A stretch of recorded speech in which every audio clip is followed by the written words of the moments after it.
My name is Ella. This is my creative writing channel, Critical Storytelling, and I wanted to start a new video series called Vetting Sources. And because even though it's a creative writing channel and we're not doing research, good writing does involve research. It involves at least being influenced by people who have come before us, good writers, good works. And so it's important to know the weight that our sources carry. I think that it makes what the story is, what's being told, is more effective. There's like a richness to the story when we know this has been done before, it's been felt before, it's been seen before. And so, although that may seem kind of boring, that is where the true, the work is. The work comes from finding something. Just like with the red wheelbarrow, there's something very mundane about that, but if you have the spirit of a writer, you can create something that someone who does not read is attracted to. So we go about our day as human beings and we are influenced by things. And so what I'm suggesting through this new video series, Vetting Sources, is that you be more selective about what influences you. And as I have previously stated, it is my personal choice to not use AI in this creative process, in my process at all, in analysis or in making art. To go further with that, it's like if I don't have the book of the author, like the actual physical book in front of me, I'm not going to read it. And I know that there are, and I brought up, well, we can listen to classic audiobooks on Spotify. I do want to use that as a source later as part of our a syllabus that we have, recommended reading books. As well as some websites that have good poetry. But it's just, and this actually is the reason why I'm doing this new video series, because we have gotten to a point where we don't know what's real.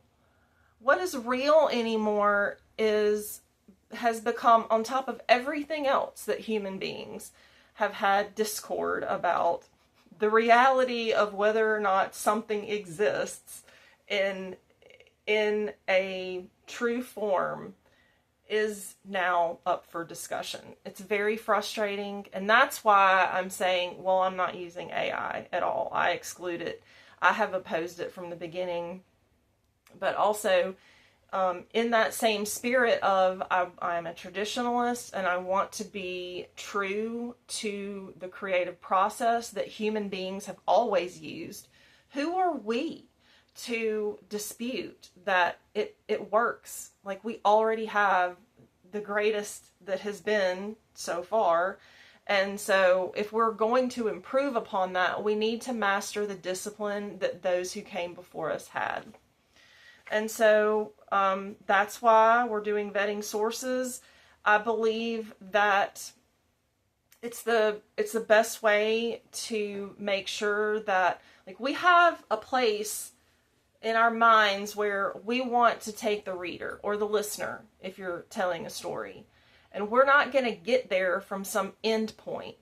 But that is what AI does. It provides, it does the actual work for you. And so the end process is you have what you wanted, but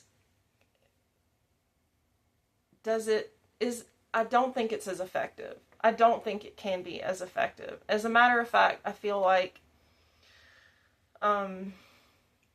they've done research on how using AI for the creative process actually results in a decline of cognitive ability. So I want to stress that, like, when we're vetting sources, AI would be the first thing to go. And so, and not extrapolating from an endpoint, you take where you are and then you think about where you want to go, and the process is how you get there. And there are like an infinite different number of ways to do that. Mine is just one. I would just like the opportunity to maybe like standardize that in a way that maybe someone who has never written or even thought about writing could say, well, I can do this, and because you can. So that is the new series that I want to introduce, vetting sources. And well, I had a sneak peek of the first oh, here it is.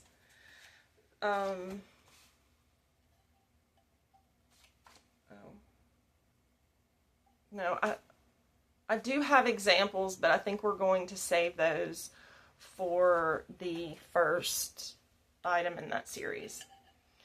I just think that even though it's a creative writing channel or a storytelling channel, and so it may not always be something that you have because maybe you just wrote the story about a personal experience, and so the source is, of course, yourself.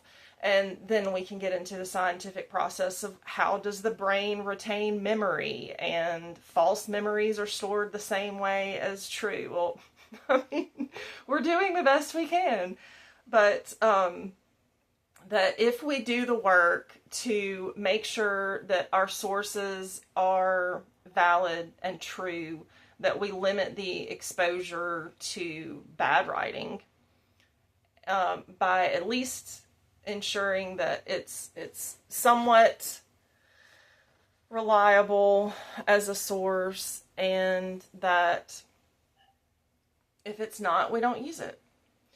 So thank you for listening to this